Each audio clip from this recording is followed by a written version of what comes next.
ಜೈ Christ. 2 ಪೇತ್ರ 2ನೇ ಸಂಧಿ 1-22 ದುರ್ಮಾರ್ಗತನವನ್ನು ಬೋಧಿಸುವವರ ವಿಷಯದಲ್ಲಿ ಎಚ್ಚರಿಕೆ. ಆದರೆ ಇಸ್ರಾಯೇಲ್ ಜನರಲ್ಲಿ ಸುಳ್ಳು ಪ್ರವಾದಿಗಳು ಎದ್ದರಲ್ಲ, ಅದೇ ಪ್ರಕಾರ ನಿಮ್ಮಲ್ಲಿಯೂ ಸುಳ್ಳು ಬೋಧಕರು ಇರುವರು. ಅವರು ನಾಶಕರವಾದ ಮತಭೇದಗಳನ್ನು ಕಳ್ಳತನದಿಂದ ಹುಟ್ಟಿಸುವವರು, ತಮ್ಮನ್ನು ಕೊಂಡುಕೊಂಡ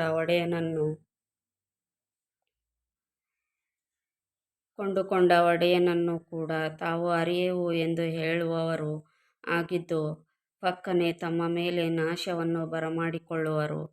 ಅವರ ನಿರ್ಲಜ್ಜ ಕೃತ್ಯಗಳನ್ನು ಅನೇಕರು ಅನುಸರಿಸುವರು. ಅವರ ನಿಮಿತ್ತ ಸತ್ಯಮಾರ್ಗಕ್ಕೆ ದೂಷಣೆ ಉಂಟಾಗುವುದು. ಅವರು ದ್ರವ್ಯಾಶೆಯುಳ್ಳವರಾಗಿ ಕಲ್ಪನೆಯ ಮಾತುಗಳನ್ನು ಹೇಳುತ್ತಾ ನಿಮ್ಮಿಂದ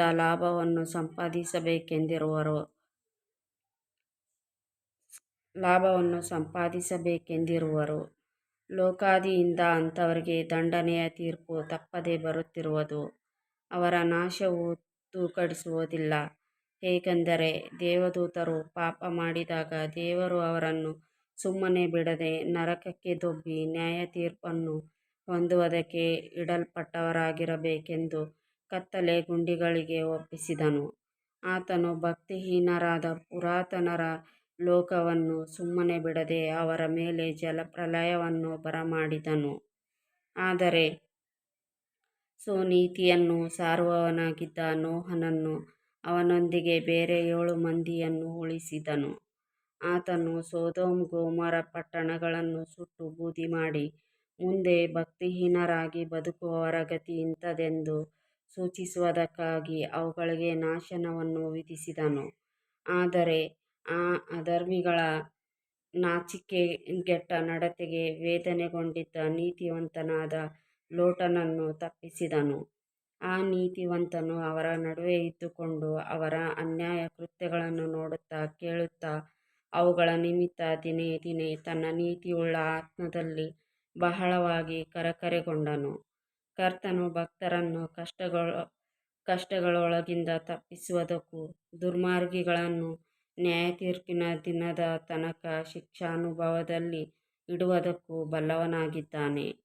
ಮುಖ್ಯವಾಗಿ ಬಂಡುತನವನ್ನು ಆಶಿಸಿ ಶರೀರಭಾವಾನುಸಾರ ನಡೆದು ಪ್ರಭುತ್ವ ತಿರಸ್ಕಾರ ಮಾಡುವವರನ್ನು ಹೀಗೆ ಶಿಕ್ಷಿಸುವನು. ಇವರು ಯಾರಿಗೆ ಹೆದರದೆ ಸ್ವೇಚ್ಛಾಪರರಾಗಿದ್ದು ಮಹಾಪದವಿಯವರನ್ನು ನಿರ್ಭಯವಾಗಿ ದೂಷಿಸುತ್ತಾರೆ. ದೇವದೂತರು ಬಲದಲ್ಲಿಯೂ ಮಹತ್ತಿನಲ್ಲಿಯೂ ಶ್ರೇಷ್ಠರಾಗಿದ್ದರೂ ಕರ್ತನ ಮುಂದೆ ಮಹಾಪದವಿಯವರ ಮೇಲೆ ದೂಷಣಾಭಿಪ್ರಾಯವನ್ನು ಹೇಳುವುದಿಲ್ಲವಲ್ಲ. ಆದರೆ ಸ್ವಾಭಾವಿಕವಾಗಿ ಬೇಟೆಗೂ ಕೊಲೆಗೂ ಹುಟ್ಟಿರುವ ವಿವೇಕಶೂನ್ಯ ಪಶುಗಳಂತಿರುವ ಈ ದುರ್ಮಾರ್ಗಿಗಳು ತಮಗೆ ತಿಳಿದವುಗಳ ವಿಷಯವಾಗಿ ದೂಷಣೆ ಹೇಳುವವರಾಗಿದ್ದಾರೆ. ಇವರು ತಮ್ಮ ಕೆಟ್ಟತನದಿಂದ ತಾವೇ ಕೆಟ್ಟುಹೋಗಿ ತಮ್ಮ ದುಷ್ಪ್ರವರ್ತನೆಗೆ ಸರಿಯಾದ ದುಷ್ಫಲವನ್ನು ಹೊಂದುವರು. ದುಂದುಗಾರಿಕೆಯಲ್ಲಿ ಹಗಲನ್ನು ಕಳೆಯುವುದೇ ಸುಖವೆಂದೆಣಿಸುತ್ತಾರೆ. ಇವರು ನಿಮ್ಮ ಸಂಗಡ ಸೇರಿ ಔತಣ ಮಾಡುತ್ತಿರುವಾಗ ವಂಚಕರಾಗಿದ್ದು ಉಂಡು ಕುಡಿದು ಕಳಂಕಕ್ಕೂ ಅವಮಾನಕ್ಕೂ ಕಾರಣರಾಗಿದ್ದಾರೆ. ಇವರು ಜಾರತ್ವದಿಂದ ತುಂಬಿದ ಮತ್ತು ಪಾಪವನ್ನು ಬಿಡಲೊಲ್ಲದ ಕಣ್ಣುಳ್ಳವರು, ಚಪಲಚಿತ್ತರನ್ನು ಮರುಳುಗೊಳಿಸುವವರು, ಲೋಭದಲ್ಲಿ ತೇರ್ಗಡೆ ಹೊಂದಿದ ಮನಸ್ಸುಳ್ಳವರು, ಶಾಪಕ್ಕೆ ಪಾತ್ರರೂ ಆಗಿದ್ದಾರೆ. ಇವರು ನೀಟಾದ ಮಾರ್ಗವನ್ನು ಬಿಟ್ಟು ಬೆಯೋರನ ಮಗನಾದ ಬಿಳಾಮನ ಮಾರ್ಗವನ್ನು ಹಿಡಿದು ತಪ್ಪಿಹೋಗಿದ್ದಾರೆ. ಈ ಬಿಳಾಮನು ಅಧರ್ಮದಿಂದ ದೊರಕುವ ದ್ರವ್ಯವನ್ನು ಪ್ರೀತಿಸಿದನು, ಆದರೆ ಅವನ ಅಕ್ರಮಕ್ಕೆ ಖಂಡನೆಯಾಯಿತು. ಮೂಕ ಪಶುವು ಮನುಷ್ಯ ಸ್ವರದಿಂದ ಮಾತಾಡಿ ಆ ಪ್ರವಾದಿಯ ಹುಚ್ಚುತನಕ್ಕೆ ಅಡ್ಡಿಮಾಡಿತು. ಇವರು ನೀರಿಲ್ಲದ ಬಾವಿಗಳೂ ಬಿರುಗಾಳಿಯಿಂದ ಬಡಿಸಿಕೊಂಡು ಹಾರಿಹೋಗುವ ಮಂಜೂ ಆಗಿದ್ದಾರೆ. ಇಂಥವರ ಪಾಲಿಗೆ ಕಾರ್ಗತ್ತಲೇ ಇಟ್ಟಿರುವುದು. ತಪ್ಪಾದ ಮಾರ್ಗದಲ್ಲಿ ನಡೆಯುವವರ ಸಹವಾಸದಿಂದ ಹೊಸದಾಗಿ ತಪ್ಪಿಸಿಕೊಂಡವರ ಸಂಗಡ ಇವರು ಹುರುಳಿಲ್ಲದ ದೊಡ್ಡ ದೊಡ್ಡ ಮಾತುಗಳನ್ನಾಡಿ ಬಂಡಾದ ದುರಾಶೆಗಳನ್ನು ಹುಟ್ಟಿಸಿ ಅವರನ್ನು ಮರುಳುಗೊಳಿಸುತ್ತಾರೆ. ಸ್ವಾತಂತ್ರ್ಯ ಕೊಡುತ್ತೇವೆಂದು ಅವರಿಗೆ ವಾಗ್ದಾನ ಮಾಡುತ್ತಾರೆ, ಆದರೆ ತಾವೇ ಕೆಟ್ಟತನದ ದಾಸತ್ವದೊಳಗಿದ್ದಾರೆ. ಒಬ್ಬನು ಯಾವುದಕ್ಕೆ ಸೋತು ಹೋಗಿರುವನೋ ಅದರ ದಾಸತ್ವದೊಳಗಿರುವನಷ್ಟೇ. ಕರ್ತನೂ ರಕ್ಷಕನೂ ಆಗಿರುವ ಯೇಸು ಕ್ರಿಸ್ತನ